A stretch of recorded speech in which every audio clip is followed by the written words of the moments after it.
جو بیعت نہیں کی کیا تھا، کر لیتے بیعت؟ بڑے بڑے صحابہ نے یزید کی بیعت کر لی تھی، تو حسین کو کیا پڑی تھی کہ حسین نے بیعت نہیں کی؟ حسین بڑے ضدی تھے، میں نے کہا حسین ویسے ہی ضدی تھے جیسے موسیٰ ضدی تھے کہ موسیٰ نے فرعون کی بیعت نہیں کی، جیسے ابراہیم ضدی تھے، ابراہیم نے نمرود کی بیعت نہیں کی، جیسے محمد ضدی تھے، محمد نے ابو سفیان کی بیعت نہیں کی۔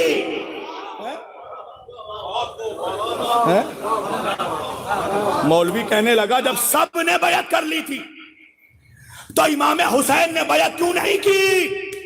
یہ جواب علامہ مودودی نے بہت خوب دیا۔ علامہ مودودی کہتے ہیں کہ یہ مت کہو کہ جب سب نے بیعت کر لی تھی تو حسین نے بیعت کیوں نہیں کی، بلکہ یہ کہو کہ جب حسین نے بیعت نہیں کی تو سب نے کیوں کر لی تھی۔ اللہ اکبر، اللہ اکبر۔ ایک صلوات پڑھے مل جل کر محمد و آل محمد پر۔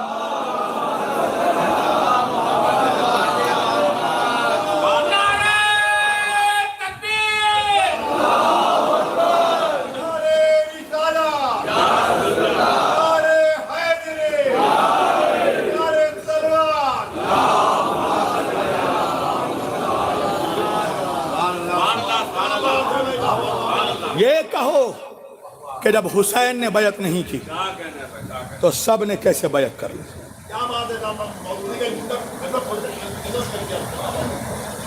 عزاداروں، یہی وجہ ہے کہ ہسٹری پڑھ کر مولوی کو ہسٹیریا ہو جاتا ہے، بہت گھبراتا ہے مولوی تاریخ سے، اس لیے کہ تاریخ نے اچھے اچھوں کا شجرہ لکھا ہے۔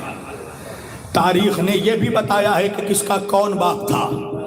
ہرے کہا ہے کانپور، بہت آہستہ سے جملہ کہوں گا میں، سننا آپ کا کام ہے۔ تاریخ نے یہ بھی بتایا ہے کہ کس کا کون باپ تھا، اور تاریخ نے یہ بھی بتایا ہے کہ کس کے کتنے باپ تھے۔ آئے آئے آئے آئے بھائی صلوات پڑھے جو پہنچ گئے ہیں محمد و آل محمد۔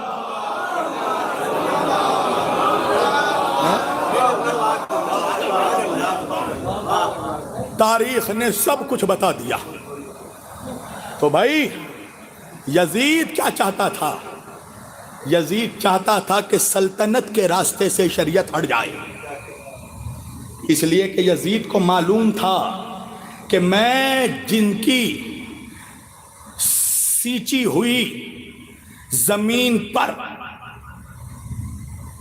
اگے ہوئے درختوں سے پھل توڑ رہا ہوں، اس شریعت کی زمین کا وارث حسین ہے۔ اچھا کیا فرق پڑ جاتا؟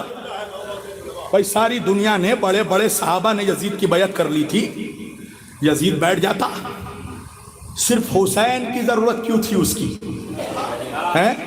لوگ کہتے ہیں کہ حسین کو انکار پر اتنا اصرار کیوں تھا، حسین کو انکار پر اتنا ضد کیوں تھا؟ میں کہتا ہوں یہ پوچھو کہ یزید کو اصرار پر اتنا ضد کیوں تھا؟ حسین نے انکار کیا چھوڑ دیتا؟ بھائی میجورٹی نے بیعت کر لی ہے، آج میجورٹی مودی کے ساتھ ہے، پرائم منسٹر بن گیا، یا سب کے گھر گھر جا کے بولے گا جس نے ووٹ نہیں دیا وہ بھی دے؟ تو جب میجورٹی نے یزید کو خلیفہ مان لیا تو حسین کی بیعت کی ضرورت کیا تھی؟ یعنی یزید بھی جانتا تھا کہ سارے مسلمان ایک طرف، سارے صحابی ایک طرف، سارے مفتی ایک طرف، محمد کا نواسہ ایک طرف۔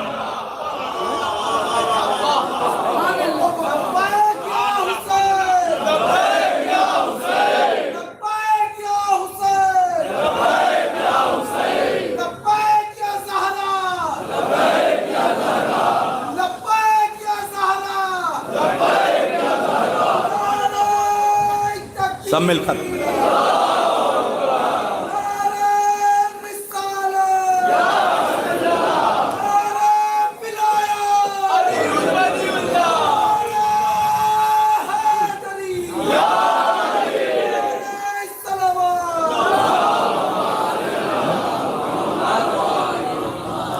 تو اب بتائیں مجھے مسلمان کہ کربلا میں فتح کس کی ہوئی، جنگ کس کی ہوئی؟ بھائی ادھر رسول نے شرائط پیش کیے تھے، جب رسول کے شرطوں پر عمل نہیں کیا گیا تو اللہ قرآن میں کہہ رہا اِنَّا فَتْحَنَا لَكَ فتح مبین، حبیب یہ فتح مبین ہے، یعنی کہ قرآن بتا رہا ہے کہ جنگ کی فتح مبین نہیں ہوتی، میدان امن کی فتح مبین ہوتی ہے۔ تو جب رسول نے نانا نے شرط پیش کیا اور شرطوں پر عمل نہیں ہوا تو فتح مکہ ہوا، اور جب نواسوں نے صلح کی شرط پیش کی اور شرط پر عمل نہیں ہوا تو کربلا ہوئی۔ اب سوال یہ ہے کہ فتح کس کی ہے اور شکست کس کی ہے؟ تو منحوس ملا یہ کہتا ہے کہ جس نے مارا وہ فاتح، جو مرا وہ شکست، یعنی قتل کرنے والا فاتح ہے، قتل ہونے والا شکست خوردہ ہے۔ اگر یہی دلیل ہے تو پھر ماننا پڑو کہ فلسطینی ہار رہے ہیں، اسرائیلی جیت رہے ہیں۔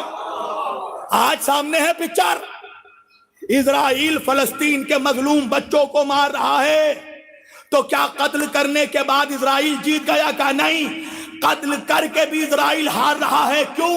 کہ جنگ میں یہ نہیں دیکھا جاتا کہ مارا کون مرا کون، قتل کس نے کیا، قتل کون ہوا، یہ دیکھا جاتا ہے مقصد کس کا کامیاب ہوا اور مقصد کس کا ناکام ہوا۔